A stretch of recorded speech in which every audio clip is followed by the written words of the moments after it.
les pouvoirs du président de la République. Il en est question. Qu'en dites-vous? Écoutez, Christian, j'ai écouté, j'allais dire, religieusement les sénateurs. Nous avons un problème. Le sénateur est en train de faire du juridisme. Alors que nous avons, nous, Congo, à faire face à un pays qui n'existait pas. Est-ce que vous savez qu'on a aujourd'hui comme recette à la Banque centrale 600 millions de dollars. 600 millions de dollars, ça fait même pas ce qu'a une banque de quartier dans des pays africains. Est-ce que vous savez aujourd'hui que l'État profond est tenu par les FCC? Pétrole, mines, cobalt, cuivre, coltan, agriculture, bois, bâtiments, c'est l'FCC. Toutes les grosses entreprises sont détenues par les FCC. Tous les contrats signés par les FCC. Bukanga Lonzo, Immeuble Intelligent, Aéroport d'Indjili, Transco, Congo Airways, fibre optique, oui, fibre optique, RVA, OVD, Office des routes. Tous ces contrats, c'est l'FCC. L'argent est entre les mains du FCC. Qu'est-ce que le président de la République, comme vous le dites, qui a un contrat face au peuple A? Lui, qui est là, qui doit répondre, qui conduit un mandat dont vous connaissez la durée. Voilà le problème. On fait du juridisme. Moi, j'aime bien les juristes, mais ils adorent faire bouger leurs commissures de lèvres. Moi, je dis, nous avons un problème. Comment faire?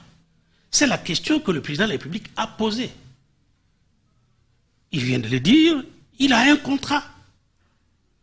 Un programme qui a été présenté devant le peuple congolais via les députés qu'ils sont.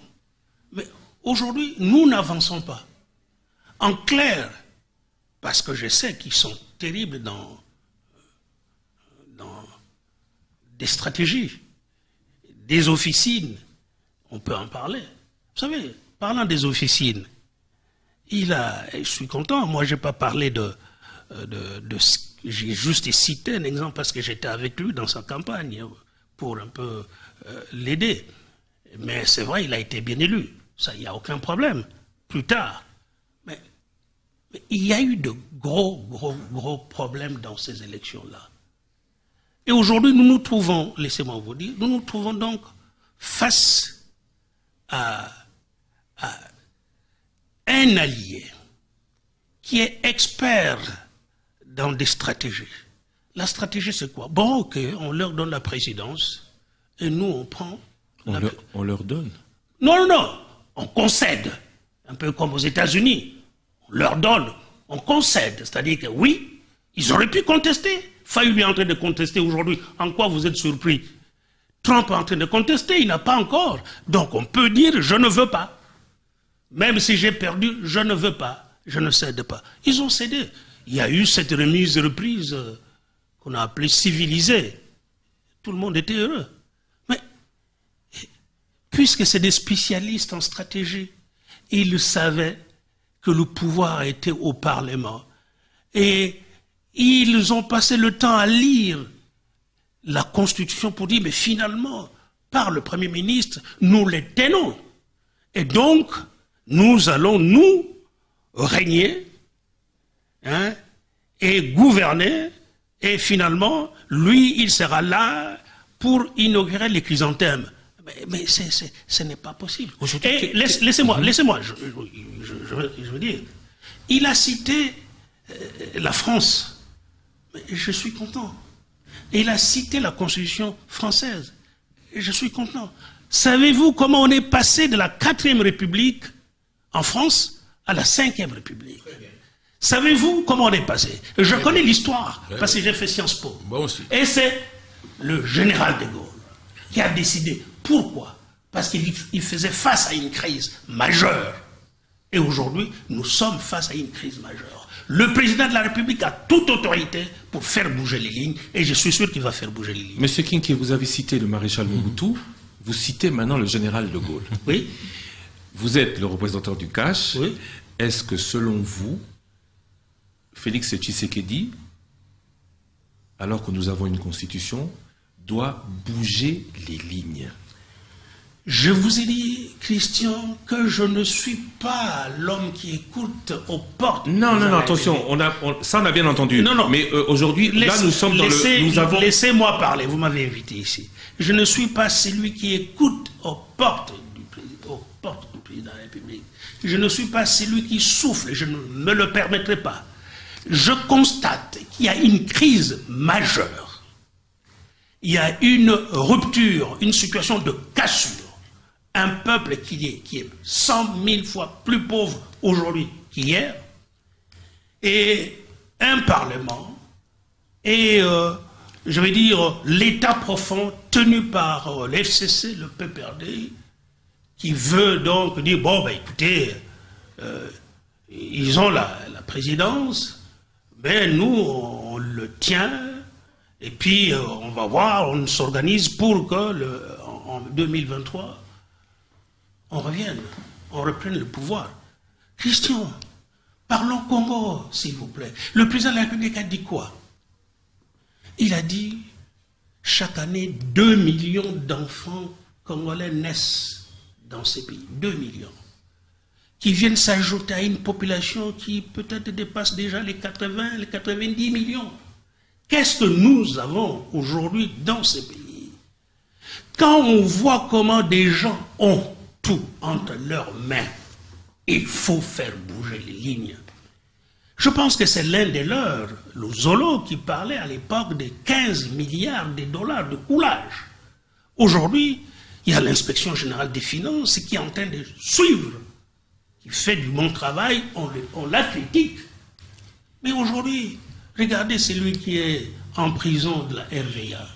Regardez celui qui a été en prison, qui est sorti office des routes, je ne sais plus quoi, l'autre là qui s'occupe de l'OVD, et puis d'autres.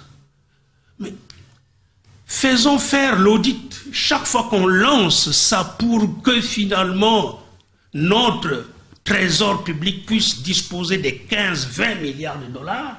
Est-ce que vous savez, Christian, que ce pays aujourd'hui se trouve en cessation de paiement? Il ne peut même pas envoyer un ministre à l'étranger. Dites-moi, dans la sous-région, quel pays se trouve devant cette situation? Vous avez vu? On ne peut même pas envoyer un ministre en mission officielle à l'étranger. On ne peut pas. On a 600 millions de dollars. Bientôt, on va avoir 500 millions de dollars. Et puis on va se contenter d'un parlement. Il faut des réformes. Mais au Sénégal, on a fait des réformes. Le Sénat a été enlevé. Mais il faut le faire comment? La Constitution est là. Le pouvoir revient à qui? Au président de la République. On le bloque par le Premier ministre. Très bien. Mais la population, le peuple est là. Donc, moi je dis, faisons pas les juridismes. Voyons en face les problèmes des Congolais. Parce que tous on est comptables de cette situation. Si ça barde aujourd'hui, le sénateur Cheikh Oketundu qui habite la Gombe, eh bien, il va passer le fleuve ou il va escalader le mur. Je ne lui souhaite pas ça et je ne me souhaite pas ça. C'est pour ça qu'il nous faut ensemble nous asseoir et trouver les réponses pour ce pays, pour ce peuple. Ensemble avec le FCC. Bien sûr, je l'ai dit, que je regrette qu'ils appliquent la politique de la chaise vide, ce qui correspond à du chantage. On ne peut pas faire chanter le président de la République. C'est inacceptable. De la souveraineté nationale. C'est nous qui représentons le peuple au sein du Parlement. Quand on parle du Parlement, on pense particulièrement à l'Assemblée nationale, dont émane le gouvernement. Oui. Aujourd'hui, est-ce que le président, qui doit avoir un résultat à la fin de son mandat, peut se contenter, puisque c'est ce dont il se plaignait lors de son discours, peut se contenter d'une coalition qui ne donne pas des fruits? Et, question, il faut qu'on s'entende très bien. Je pense qu'il n'y a pas deux programmes actuellement dans le pays.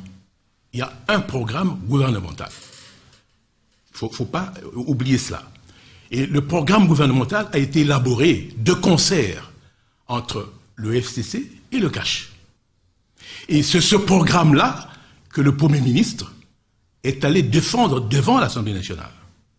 Et c'est l'approbation de ce programme qui a permis l'investiture du Premier ministre et du gouvernement. Et c'est ce programme-là qu'il est question aujourd'hui de mettre en œuvre. Alors, moi je n'arrive pas du tout à comprendre. Dans la mise en œuvre de ce programme, y a-t-il de problèmes et qui en est responsable? Ça, c'est la première chose. L'autre élément, parce qu'ici, il faut qu'on parle très clairement, notre texte de référence, c'est la Constitution de la République démocratique du Congo. Il faut savoir quelles sont les attributions du chef de l'État et quelles sont les attributions du gouvernement, en l'occurrence aussi celles du Premier ministre.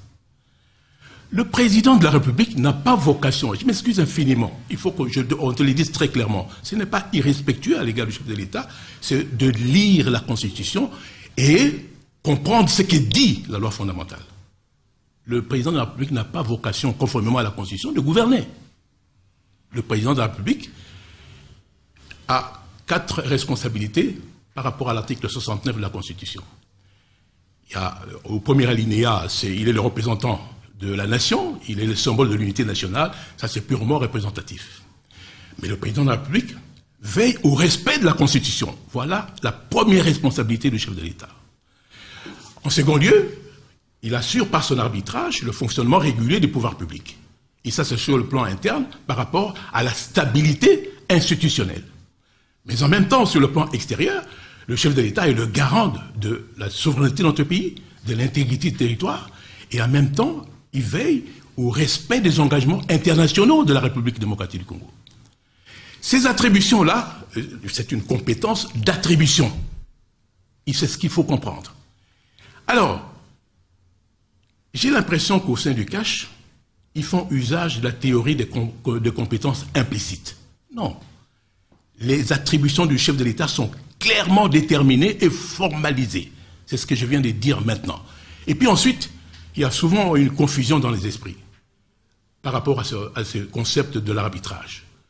C'est quoi l'arbitrage? Non, ça ne veut pas dire qu'un beau matin, le chef de l'État se réveille et puis constate qu'il y a quelque chose qui ne va pas, et puis paf, il prend une décision, il signe une ordonnance pour régler ce problème-là. Non.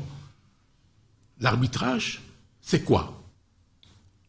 Il faut voir ce que dit la doctrine constitutionnelle à ce propos. Je vous rappelle que dans les dispositions fondamentales de notre Constitution, nous nous sommes référés à la Constitution française.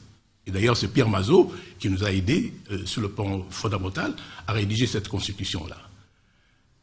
L'arbitrage, c'est quoi l'arbitrage et le fonctionnement régulier du pouvoir public? Ça veut dire quoi? Ça veut dire, dans un premier temps, c'est la nomination du Premier ministre.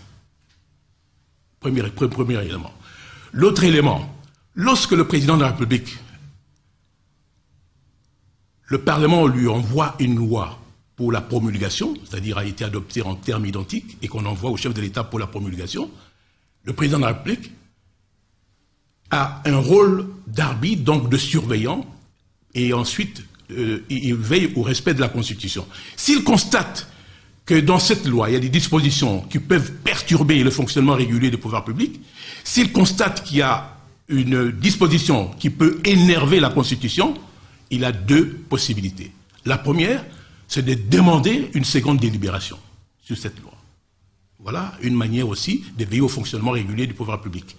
Il y a une seconde hypothèse, il peut envoyer ces textes à la Cour constitutionnelle pour que la Cour vérifie la conformité de ces dispositions à la Constitution. L'autre élément dans le fonctionnement régulier du pouvoir public et le rôle d'arbitre du président de la République, c'est lorsqu'il y a conflit entre l'Assemblée nationale et le gouvernement. Si ce conflit est persistant, inévitablement, le président de la République, et s'il n'y a aucun autre moyen de résoudre ce conflit-là, le président de la République peut d'abord consulter le président du Sénat, le président de l'Assemblée nationale, et enfin le Premier ministre, pour procéder à la dissolution de l'Assemblée nationale. Simplement, comme vous savez, je l'ai rappelé tout à l'heure, notre Constitution a instauré un régime parlementaire dans notre pays. Et c'est ce qui fait que l'ordonnance prononçant la dissolution est astreinte au contre-seing du Premier ministre. Le contre-seing ici, ce n'est pas une simple formalité, c'est une compétence.